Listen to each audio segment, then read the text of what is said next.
Hi friends, welcome to my channel. నిజం తెలుసుకున్న దశరథని చంపాలని చూసిన జ్యోత్స్న శివనారాయణకి నిజం చెప్పేసిన దశరథ అసలు ఇదంతా ఎలా జరగబోతుందనేది ఈ వీడియోలో తెలుసుకుందాం. కాంచన అయితే కార్తిక్తో అంటూ ఉంటుంది, ఈ రోజు నుంచి దీప ఆ ఇంటికి పనికి వెళ్ళడానికి వీల్లేదు, తను ఇక్కడే ఉంటుంది, ఇంట్లోనే ఉంటుంది, కావాల్సింటే నువ్వు వెళ్ళు అని అంటూ ఉంటే అప్పుడే ఇక ఆ మాట విని కార్తీక్ అయితే అది కాదమ్మా నా మాట విను అని అంటూ ఉంటాడు. లేదురా, నువ్వే నా మాట వినాలి, అలాగే శౌర్యని నా గదిలోనే పడుకోబెట్టుకుంటాను. శౌర్య ఉంటే దీపకి చూసావా రాత్రి ఎంత ప్రమాదం జరిగిందో, శౌర్యని కొంచెం దూరం పెట్టండి అని అంటూ ఉంటుంది కాంచన. కాంచన మాటలకి దీప అయితే చాలా బాధపడుతూ ఉంటుంది. ఇక కార్తీక్ ఒక్కడే ఇంటికి వెళ్ళడంతో అప్పుడే ఇక దశరథ అయితే కార్తీక్ని చూసి దీప రాలేదేంటి, తనకేమన్నా ఆరోగ్యం బాగోలేదా అని అడుగుతూ ఉంటాడు. అప్పుడే ఏం లేదు మావయ్య, తను బాగానే ఉంది. అవును, ఇంట్లో ఎవరూ లేరా, ఎటువంటి చప్పుడు కావటం లేదు అని అడుగుతూ ఉంటాడు. కార్తీక్ అయితే మీ అత్తయ్య ఏదో పూజ ఉందని పిన్నిని తీసుకొని గుడికి వెళ్ళింది, జ్యోత్స్న ఏమో తన గదిలో ఉంది, నాన్నేమో ఇప్పుడే తన పాత స్నేహితుడు వస్తే కలవడానికి వెళ్ళారు అని చెప్తూ ఉంటాడు దశరథ. అప్పుడే ఇక కార్తీక్ ముఖంలో ఏదో బాధ కనిపిస్తుంది దశరథకి. అప్పుడే ఇక అడుగుతూ ఉంటాడు దశరథ కార్తీక్ని, ఏంటి కార్తీక్, ఏం జరిగింది, ఎందుకు నువ్వు అలా డల్గా కనిపిస్తున్నావు, ఏమైందని అడుగుతాడు. అప్పుడే కార్తీక్ అయితే ఏం లేదు మావయ్య అని జరిగిందంతా కూడా చెప్తాడు. అప్పుడే దానికి శౌర్య ఏం చేస్తుంది, దీపేమో కాలు స్లిప్ అయ్యే కదా కింద పడబోయింది అని అంటూ ఉంటాడు దశరథ. లేదు మావయ్య, దీప కావాలని కాలు స్లిప్ అయ్యి కిందకి పడలేదు, జ్యోత్స్నానే కాలు అడ్డు పెట్టింది అని అంటూ ఉంటాడు కార్తీక్ అయితే. అప్పుడు ఇక ఆ మాట విని ఒక్కసారి షాక్ అయిపోతూ ఉంటాడు దశరథ. ఏంట్రా నువ్వు చెప్పేది, జ్యోత్స్నానే దీపని కింద పడేయాలని చూసిందా అని అంటూ ఉంటాడు. అవును మావయ్య, జ్యోత్స్నానే కాలు కింద అడ్డు పెట్టి దీపకి కింద పడేయాలని చూసింది, అత్తయ్య పట్టుకుంది కాబట్టి సరిపోయింది, లేకపోతే ఎంత ప్రమాదం జరిగేదో. ఇదంతా కూడా నాన్న వెళ్ళి అమ్మకి చెప్పేశారు. ఇక అమ్మలో భయం అయితే పట్టుకుంది, ఇక దీపని ఈ ఇంటికి పని మనిషిగా పంపనని చెప్తుంది అని అంటూ ఉంటాడు కార్తీక్ అయితే. అప్పుడే ఇక ఆ మాట విని దశరథ అయితే జ్యోత్స్న రోజు రోజుకి ఇంతలా దారుణంగా ఎందుకు తయారవుతుందో అర్థం కావడం లేదురా, జ్యోత్స్న చేసిన తప్పులను దాచిపెట్టి బయట పెట్టకుండా మనం ఏమన్నా తప్పు చేస్తున్నామంటావా అని అడుగుతూ ఉంటాడు దశరథ. లేదు మావయ్య, నువ్వు ఎటువంటి తప్పు చెయ్యవు, కానీ జ్యోత్స్న గురించి నీకు తెలుసు కాబట్టి కొంచెం జాగ్రత్తగానే ఉండాలి, ఎందుకంటే జ్యోత్స్న నన్ను పెళ్లి చేసుకోవాలనుకుంది, నన్ను ప్రేమించింది, నేను దూరం అయ్యేసరికి తట్టుకోలేకపోతుంది, ఇప్పుడు దీప ప్రెగ్నెంట్ అనేసరికి తను ఇంకా ఓర్చుకోలేకపోతుందేమో అనిపిస్తుంది అని అంటూ ఉంటాడు కార్తీక్ అయితే. ఈ విషయం ఇంతటితో వదిలే మావయ్య, అత్తకి ఈ విషయం చెప్పొద్దు, జ్యోత్స్న ఇలా తయారైంది ఏంటని అత్త చాలా బాధపడుతుంది అని కార్తీక్ అయితే అంటూ ఉంటాడు. అప్పుడే దశరథ అయితే లేదు కార్తీక్, నువ్వు నాకు ఎంత సర్ది చెప్దామనుకున్నా కూడా నా మనసు మాత్రం ఇక జ్యోత్స్నాని మందలించకుండా ఉండలేకపోతుంది, చివరికి దీప కడుపులో ఉన్న బిడ్డని కూడా చంపేయాలని చూస్తుందా, అసలు జ్యోత్స్న ఇంత దుర్మార్గురాలని తెలిస్తే సుమిత్ర అస్సలు కూడా తట్టుకోలేదు, చాలా బాధపడుతుంది, ఏదో ఒక రకంగా జ్యోత్స్నాని మార్చాలి, అసలు ఈ జ్యోత్స్నాకి తగిన బుద్ధి ఏదో ఒకటి చెప్పాలి అని అనుకుంటూ వెంటనే ఇక దశరథ అయితే జ్యోత్స్న గది దగ్గరికి అయితే వెళ్తాడు.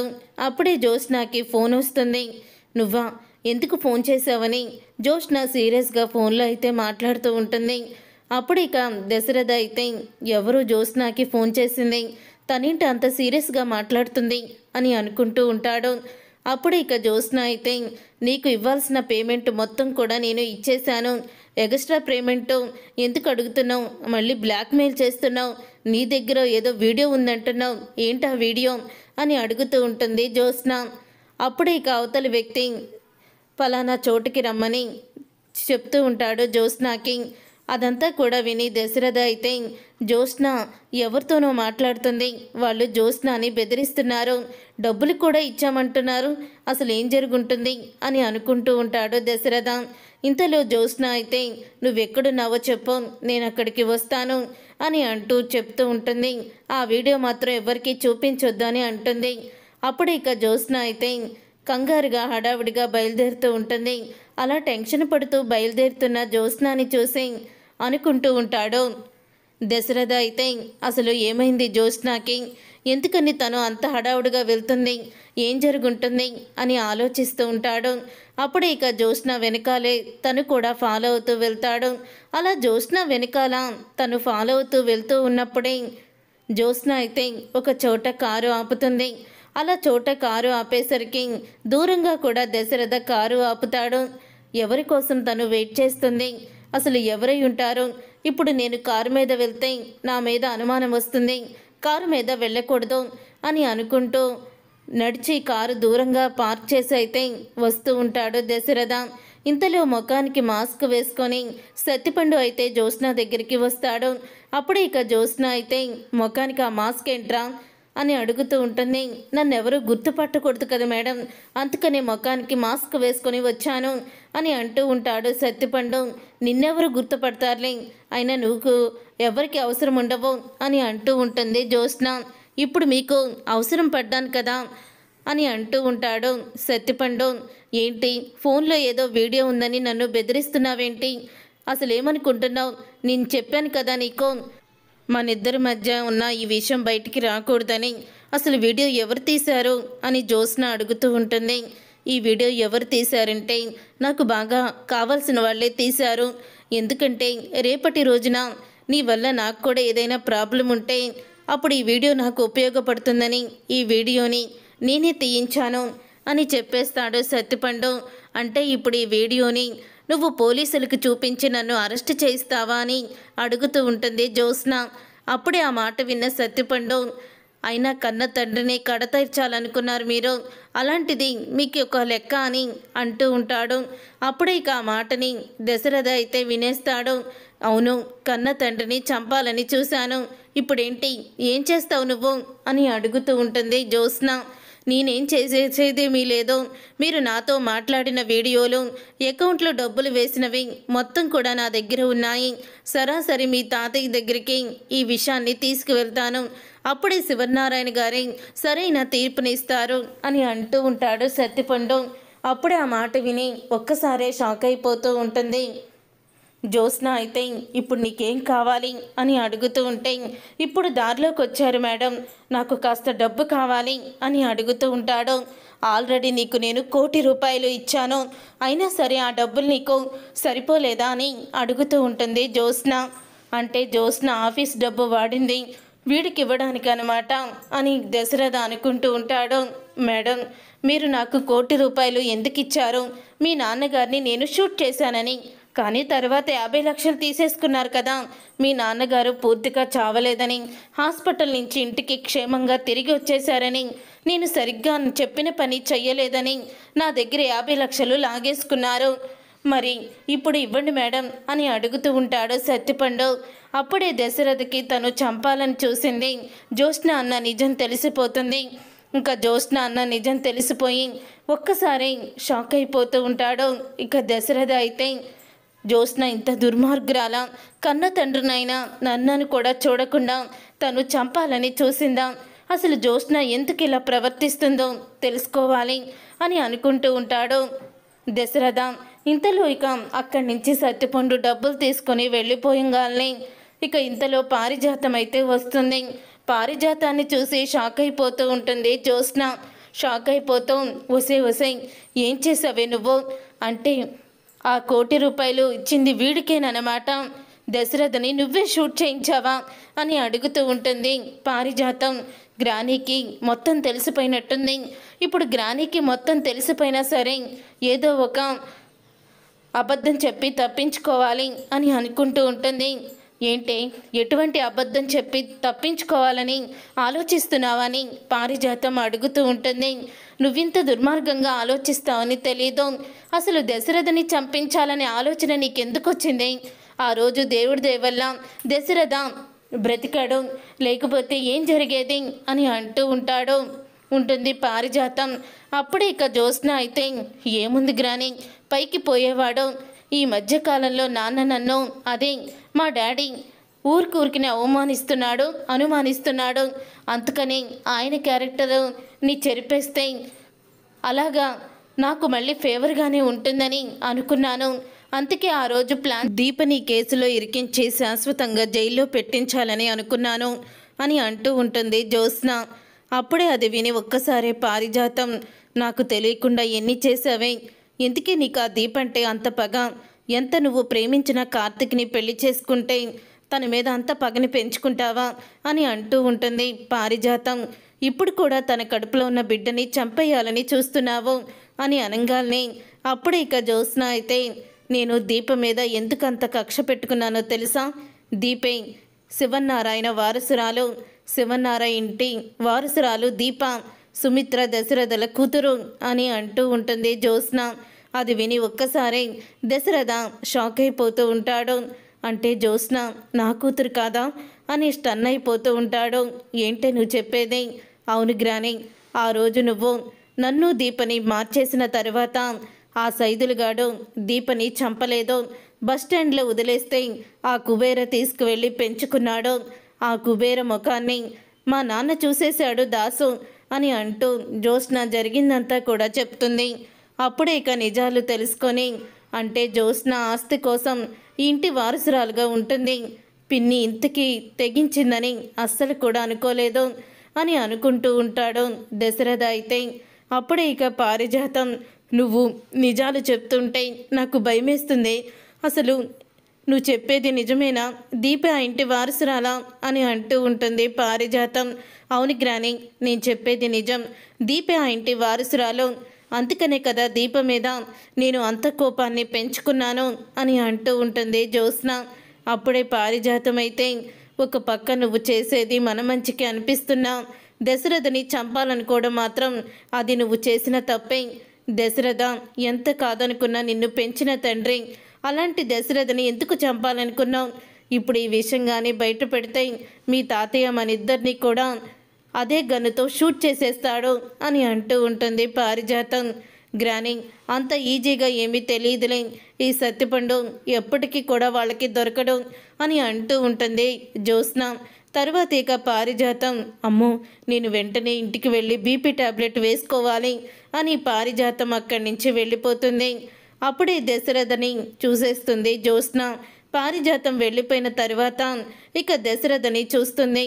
ఇక దశరథని చూసి షాక్ అయిపోతూ దశరథ దగ్గరికి వెళ్ళి, డాడీ నువ్వా, ఎంతసేపు అయింది ఇక్కడికి వచ్చా అని అడుగుతూ ఉంటుంది. ఎవరు నీకు డాడీ, ఇంకోసారి నన్ను డాడీ అని పిలిస్తే నీకు మర్యాదగా ఉండదు అని జ్యోత్స్న చంప పగలగొడతాడు దశరథ. నువ్వు నన్ను చంపించాలనుకుంది, నా కూతుర్ని బిడ్డని చంపాలనుకుంది, మొత్తం నేను వినేశాను, ఇప్పుడే వెళ్ళి నిజాలను బయట పెడతాను అని అంటూ ఉంటాడు దశరథ. డాడీ వద్దు డాడీ, మీ కాళ్ళు పట్టుకుంటాను డాడీ, అంత పని చేయకండి అని అంటూ ఏడుస్తూ ఉంటుంది జ్యోత్స్న. అయితే నీ దొంగ ఏడుపులు నేనిక వినను, ఎంత మోసం చేసావు నా కుటుంబాన్ని, నిన్ను అసలు కూడా నేను వదిలిపెట్టను అని అంటూ ఉంటాడు దశరథ. దశరథ ఎంతగా చెప్పినా బతిమిలాడినా మాట వినకపోయేసరికి అప్పుడే జ్యోత్స్న పక్కనే ఉన్న ఒక పెద్ద కర్రతో దశరథ తల మీద కొడుతుంది. ఇక దశరథ తల మీద కొట్టడంతో అక్కడికక్కడే దశరథ కుప్పకూలిపోతాడు. ఒక క్షణం దశరథ స్పృహ కోల్పోతాడు. దాంతో దశరథ ఆ దెబ్బకి చచ్చాడేమో అని భ్రమపడి జ్యోత్స్న కంగారుగా అక్కడి నుంచి వచ్చేస్తుంది. అప్పుడే అటువైపుగా వెళ్తున్న కొంతమంది దశరథని చూసి హాస్పిటల్లో జాయిన్ చేస్తారు. ఇక శివన్నారాయణ ఫోన్ నెంబర్కి చేసి జరిగిందంతా కూడా చెప్పడంతో శివన్నారాయణ హాస్పిటల్కి వెళ్తాడు.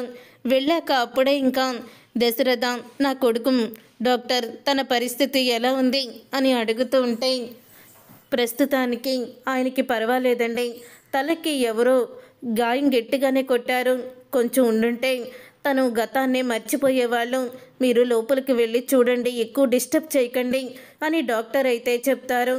అప్పుడే ఇక శివన్నారాయణ దశరథ దగ్గరికి అయితే వెళ్తాడు. రే దశరథ, ఏంట్రా, ఏం జరిగింది, అసలు నిన్ను ఎవరి తల మీద కొట్టారు, ఎవరికి నిన్ను కొట్టాలనిపించింది అని అడుగుతూ ఉంటే అప్పుడే ఇక మాట విని అంటూ ఉంటాడు,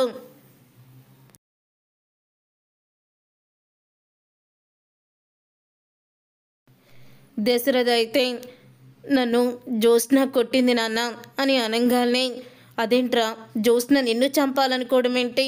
నీకు నిజంగానే తలకి దెబ్బ తగిలి ఏం మాట్లాడుతున్నావో తెలియడం లేదో అని అంటూ ఉంటాడు శివనారాయణ. మనమందరం అనుకున్నట్టు జ్యోత్స్న నా కూతురు కాదు నాన్న. జ్యోత్స్న దాసు కూతురు. చిన్నప్పుడే ఆస్తి కోసం నువ్వు దాసు మీద ఎక్కువగా ద్వేషాన్ని పెంచుకోవడం వల్ల ఇదంతా చూసిన పారిజాతం పిన్ని ఎలాగైనా సరే మనల్ని ఓడించాలని, మనల్ని కట్టడి చేయాలని చెప్పి తనే ఇదంతా కూడా చేసింది. అలాగే నన్ను చంపించాలని చూసింది కూడా జ్యోత్స్నానే అని నిజాలను బయట పెడతాడు. అప్పుడు అది విని కోపంతో రగిలిపోతూ ఉంటాడు దశరథ. కోపంతో రగిలిపోతూ, నిన్ను ఈ పరిస్థితికి తీసుకువచ్చిన జ్యోత్స్నాని అస్సలు కూడా వదిలిపెట్టను అని అంటూ ఉంటాడు శివనారాయణ. నాన్న, ఈ విషయం నీకు గాని చెప్పానని తెలిస్తే ఖచ్చితంగా మిమ్మల్ని కూడా జ్యోత్స్న చంపాలనే చూస్తుంది. ఎలాగైనా సరే నేను మాత్రం ఇవాళ జ్యోత్స్నాని చంపేస్తాను అని అంటూ ఉంటాడు శివనారాయణ. ఆవేశపడకు నాన్న, ఆలోచించు అని అంటూ ఉంటాడు దశరథ. అయితే ఇంతలో ఇక జ్యోత్స్న అందరూ కూడా హాస్పిటల్కి వస్తారు. వచ్చిన తర్వాత, అదిగో నాన్న, ఆ జ్యోత్స్న మళ్ళీ వచ్చింది. ఇప్పుడు నాకేమీ పర్వాలేదని తెలిస్తే ఈ హాస్పిటల్లో మళ్ళీ నన్ను చంపాలని చూస్తుంది అని అంటూ ఉంటాడు దశరథ. అప్పుడే శివనారాయణ అయితే, అలాంటిదేది కూడా నేను జరగనివ్వను అని శివనారాయణ అంటాడు. అప్పుడే ఇక దీప కూడా కంగారు పడుతూ వస్తుంది. ఏంటి దీప కంగారు పడిపోతున్నావు? మీ నాన్నకి బాగాలేదని చెప్పా అని అడుగుతూ ఉంటాడు. అవును తాతయ్య. అవును, ఇప్పుడు ఏమన్నారు? నాన్న అంటున్నారేంటి అని అడుగుతూ ఉంటుంది దీప. అది మామూలుగా వచ్చేసిందిలేమ్మా అని అంటూ ఉంటాడు శివనారాయణ. అయితే నువ్వు వెళ్ళి దశరథని చూడు అని లోపలికి దీపని పంపిస్తాడు. తాత, అదేంటి? మా నాన్ని చూడ్డానికి నన్ను కదా ముందు నువ్వు పంపించాలి, దాన్ని పంపిస్తున్నావేంటి అని అడుగుతూ ఉంటుంది జ్యోత్స్న. అప్పుడే శివనారాయణ అయితే, అసలైన ప్రేమ ఎవరిదో, నటించే ప్రేమ ఎవరిదో నాకు బాగా తెలిసింది జ్యోత్స్న, అందుకనే ముందు నేను తననే పంపించాను అని అంటూ శివనారాయణ చెప్తూ ఉంటాడు. చూసారుగా ఫ్రెండ్స్, రాబోయే కథలో ఖచ్చితంగా ఇలాగే జరగబోతుంది. మరి ఇప్పటికైనా నిజాలు అన్నీ కూడా బయటపడతాయా? జ్యోత్స్న దశరథ కూతురు కాదో దాసు కూతురని నిజం తెలుసుకున్న శివనారాయణ ఏం చేయబోతున్నాడు, అసలు ఏం జరగబోతుందనేది రాబోయే కథలో తెలుసుకుందాం. ఈ వీడియో మీకు నచ్చితే తప్పకుండా లైక్ చేయండి, షేర్ చేయండి, కామెంట్ చేయండి. మా ఛానల్ని సబ్స్క్రైబ్ చేసుకొని పక్కనే ఉన్న గంట సింబల్పై ఆల్ అని క్లిక్ చేయండి. అప్పుడే మేము పెట్టే ప్రతి వీడియో మీరు మిస్ కాకుండా చూసేవచ్చు.